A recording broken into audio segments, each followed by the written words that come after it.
Guys দেখেন কি সুন্দর স্পাইসি রোস্ট, একদম ঝাল ঝাল।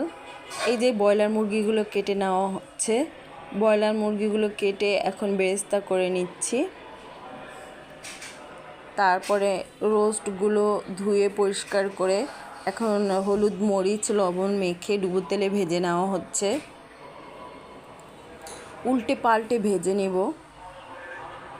সবাই চিন্তা করলো যে সবসময় মিষ্টি মিষ্টি রোস্ট ভালো লাগে না, একটু ঝাল ঝাল স্পাইসি রোস্ট খেতে কিন্তু খুবই ভালো লাগে।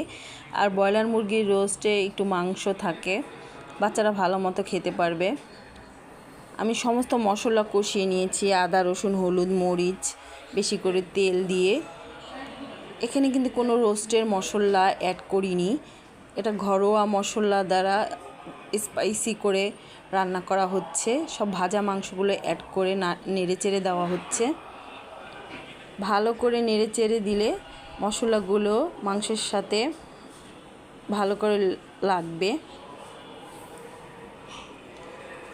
খুবই স্পাইসি। এখন এখানে বাদাম বাটা পোস্তদানা বাটা গুঁড়ো দুধ এটা গুলিয়ে উপর দিয়ে অ্যাড করে দেওয়া হচ্ছে। সামান্য হাফ চামচ চিনিও অ্যাড করা হয়েছে, কিন্তু ঝালের পরিমাণটা প্রচুর বেশি ছিল। এরকম করে রান্না করে খেয়ে দেখবেন, ফ্যামিলির কাছে সবার ভালো লাগবে, আমাদের কাছে খুব ভালো লাগে।